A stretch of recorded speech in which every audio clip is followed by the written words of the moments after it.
बचपन में हम एक कहानी पढ़ते आए हैं और ये हमें बचपन से ही याद करवा दी गई। सोचा किससे ही आज शुरू किया जाए कि दो बिल्लियों को अगर एक ब्रेड का टुकड़ा मिलता और वो आपस में लड़ाई झगड़े के अंदर एक बंदर के पास उसकी तकसीम करवाने के लिए पहुंचती हैं, तो तकसीम तकसीम में बंदर वो ब्रेड का टुकड़ा सारा का सारा खा लेता, सिर्फ ताकि इंसाफ किया जाए। तो यही हाल आज इस मुल्क पाकिस्तान का है। कैसे है इसके ऊपर हम बात करेंगे। फिर पीडीएम की जमातों की आपस में राहें जुदा होती नजर आ रही हैं क्योंकि इलेक्शन आने वाला है। कैसे और कौन किससे कितना वफादार है इसके ऊपर भी थोड़ी सी बात कर लेंगे। और फिर आपको हर जगह पे मुफाद परस्ती नजर आए और इमरान खान अब फौजी अदालतों में या सिविल अदालतों में ये भी बड़े बड़े फैसले होने जा रहे हैं। मैं हूं यासिर मलिक एडवोकेट और आप देख रहे हैं एस्केप फ्रॉम केज। अभी जो हमने कहानी देखी, दो बिल्लियों की लड़ाई में फायदा सिर्फ बंदर का हुआ। यहां पर पीडीएम के अंदर तो 13 जमातें, मुफाद परस्तों का एक टोला है। ये वो मुफाद परस्त हैं, किसी को बिजनेस चाहिए, किसी को वजारत चाहिए, किसी को सदारत चाहिए, किसी को बिजनेस चाहिए, किसी को पैसा चाहिए। ये सब मफाद परस्त अपने अपने मफाद के लिए एक दूसरे के साथ जुड़ गए। ये वो लोग थे जो कभी एक दूसरे के गिरबान को पकड़ते और कभी एक दूसरे के कपड़े उतारते और सड़कों पे घसीटने में उनका नाम तब्दील करने के नारे लगाते रहे। चले, अब हम शायद सोचते हैं कि पास्ट में ये सब कुछ गलत था, अब ये सारी चीज़ें ठीक हो चुकी हैं, अब इनके अंदर ईमानदारी, अब इनके अंदर तमाम वो वस्फ आ चुके हैं जो कि मुहज़्ज़ब माशरों और मुहज़्ज़ब इंसानों के अंदर पाए जाते हैं। तो अब ये 13 जमातें और सैकड़ों सियासतदान मिलकर इन्होंने एक पीडीएम गवर्नमेंट फाउंड की। अब रोना रोते हम देखते हैं तकरीरों के अंदर कि किसी ने टैक्स नहीं दिया, इंडस्ट्रियल्स क्या कर रहे हैं, ताजर टैक्स नहीं देते, फलाना टैक्स नहीं देता।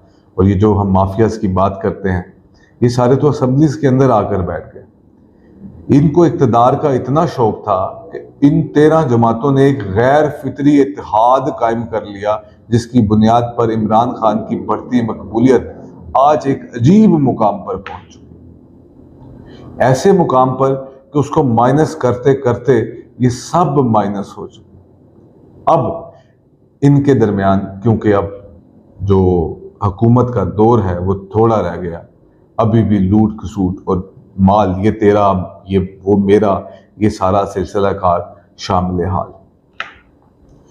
अब इसमें फायदा किसका? इन्होंने नोट बना लिए, इन्होंने वजारतें एंजॉय कर ली, इन्होंने अपने मुकदमात ख़त्म करवा लिए, इन्होंने कानून तब्दील करवा लिया, इन्होंने हुकूमत के तमाम कवानीन के साथ खिलवाड़ कर लिया, इन्होंने आईने पाकिस्तान को हर तरफ से एक तरफ रख कर उसको वायलेट कर दिया। लेकिन इससे इन सबको क्या फ़ायदा हुआ? इन सबको इसका कुछ फ़ायदा नहीं हुआ। इमरान खान के नाअहल होने की बात भी कर लें, इमरान खान आज जिस तरह माइनस है, ब्लैकआउट है, कहीं जलसा नहीं, कहीं कुछ नहीं, सिर्फ सोशल मीडिया पे एक बयान है। लेकिन इस सब के बावजूद भी इन लोगों को फायदा नहीं हुआ, क्योंकि फायदा हुआ तो इस्टेब्लिशमेंट को हुआ, जिन्होंने इंसाफ कराते कराते इन 13 जमातों की मिट्टी पलीद करवा कर रख दी। ये चेहरे देख देख कर पाकिस्तानी अवाम इतनी कुछ थक चुकी है कि अब ये चेहरे दोबारा अगर वोट लेना चाहते हैं तो ये कभी वोट नहीं ले पाएंगे। तो इस सारे सिनेरियो में जिसकी सबसे ज़्यादा, जिसको मज़ा आया, जिसमें सबसे ज़्यादा जिसको फ़ायदा हुआ, वो थी इस्टेब्लिशमेंट। लेकिन एग्जैक्टली अगर हम कहें कि इस्टेब्लिशमेंट को फ़ायदा हुआ इन टर्म्स ऑफ कि उन्होंने अपनी पावर दिखाने का मौका मिला, इन टर्म्स ऑफ कि इमरान खान साहब से कुछ गलतियां हो गई, इन टर्म्स ऑफ कि मतलब वो किसी ना किसी तरह उन्होंने अपना प्रेशर बरकरार रखा हुआ है। लेकिन एग्जैक्टली वो चीज़ वो भी हारे, और वो चीज़ थी रिस्पेक्ट। जो रिस्पेक्ट कभी पाक फौज को या इस्टेब्लिशमेंट को मिलती थी, अब वो रिस्पेक्ट शायद नहीं रही। अब मोहब्बत की जगह पे नफरतों ने दिलों में पनपना शुरू कर दिया। ये वो नफरतें हैं जिन्होंने आगे अपना कमाल दिखाना। हम पहले से वार्न करते आए हैं, मैं आज भी ये बात वार्न कर रहा हूं कि ये नफरतें ख़त्म करनी चाहिए।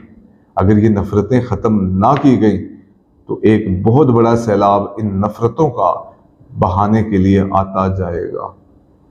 चले खैर, हमारा काम था बोलना, हमने बोल दिया। अब तो पीडीएम भी ओहदों की लड़ाई, पीसीबी का चेयरमैन किसी को लगवा दो, गवर्नर केपी के किसी को लगा दो, हर जगह से माल ऐंठना मकसद है, क्योंकि आगे इन्होंने इलेक्शन में जाना है और बकौल इनके ये इलेक्शन में सिर्फ और सिर्फ पैसे से, पावर से और धांधली से जीत सकते हैं। इसके अलावा जो मौलाना फजलुर रहमान साहब हैं वो तो आजकल बिल्कुल मंजर आपसे गायब हैं। थाईलैंड के वकूवे के बाद अब उनको क्या कहें, कैसे कहें, ये अभी हमें सोचना बाकी। अब इमरान खान साहब के ऊपर हत्तुल इम्कान कोशिश है कि उनको आर्मी कोर्ट्स के अंदर ट्रायल किया जाए। पहली बात, ये प्रैक्टिकली पॉसिबल नहीं है कि उनको आर्मी कोर्ट्स के अंदर अप्लाई किया जाए। ये सानिया 9 मई की बात करते हैं, मैं कहता हूँ बड़ा दिल खराश वाकया था।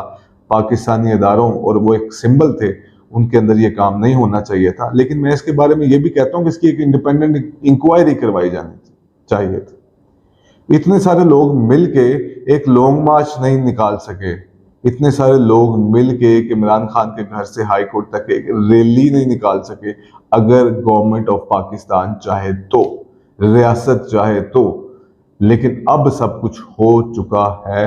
अगर इसकी इंडिपेंडेंट इंक्वायरी नहीं करवाई गई तो इदारों पे एक सवालिया निशान लगेगा और वो सवालिया निशान कभी नहीं मिट सकता। तो मेरा ख्याल है कि इमरान खान क्योंकि एक इंटरनेशनल लेवल का फेम होल्डर, एक लीडर है, अवाम की मकबूलियत उसके साथ है, ये सब करना इस्टेब्लिशमेंट के भी हक में नहीं है। और मेरे ओपिनियन में भी ऐसा नहीं होने लगा कि इमरान खान को आर्मी कोर्ट्स के अंदर ट्रायल किया जाएगा और मर्जी का ट्रायल किया जाएगा। पाकिस्तान में खैर कहने वाले कहते हैं कि हर चीज़ पॉसिबल है, तो हो सकता है कि इस बार भी ये पॉसिबल हो, लेकिन ओपिनियन और मेरी राय यही है ऐसा एग्जैक्टली होना नहीं चाहिए। तो ये सारे सिनेरियोज के अंदर इमरान खान को माइनस करने की इतनी कोशिश है कि इमरान खान को माइनस करते करते भी ये माइनस नहीं कर पाए।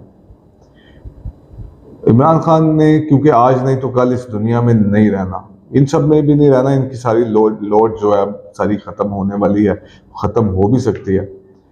लेकिन अब इन मुफाद परस्तों के टोलों ने, इन इस्टेब्लिशमेंट के ताकतवरों ने, इन बिजनेसमैनों ने, इन माफिया, इन ठेकेदारों ने अब ये जो प्लान बनाया है, क्या ये अवामी उमंगों के खिलाफ है? तो ऐसा बिल्कुल ठीक है, लेकिन ज़रूरी नहीं हो वही जो ये लोग चाहते हैं। अभी इलेक्शन आने वाला है, इलेक्शन नहीं करवाएंगे तो इंटरनेशनली एक बड़ा मसला खड़ा हो सकता है। अब उस मसले से भी बचना है, इलेक्शन भी करवाने हैं। सुप्रीम कोर्ट की तो हम तस्दीक कर चुके हैं, हम उनसे अब सुप्रीम कोर्ट की तो बात मानने को कोई तैयार नहीं है। आइन की धज्जियां हमने पहले ही उड़ा दी हैं। अब अगर एक बात रह गई है इलेक्शन में धांधली करना, तो अब इंशाल्लाह मुझे उम्मीद है कि हम ये भी काम कर जाएंगे। पाकिस्तान की माफिया, ठेकेदार, ताकतवर और ये मुफाद परस्त टोला ये काम ना करे, ऐसा मुमकिन नहीं। तो देखते हैं इस दफ़ा मुमलिकत पाकिस्तान और पाकिस्तान के गयूर अवाम अब क्या फैसला करते हैं। डट के खड़े होते हैं या हमेशा की तरह लेट जाते हैं अपने हकूक हासिल करने के लिए।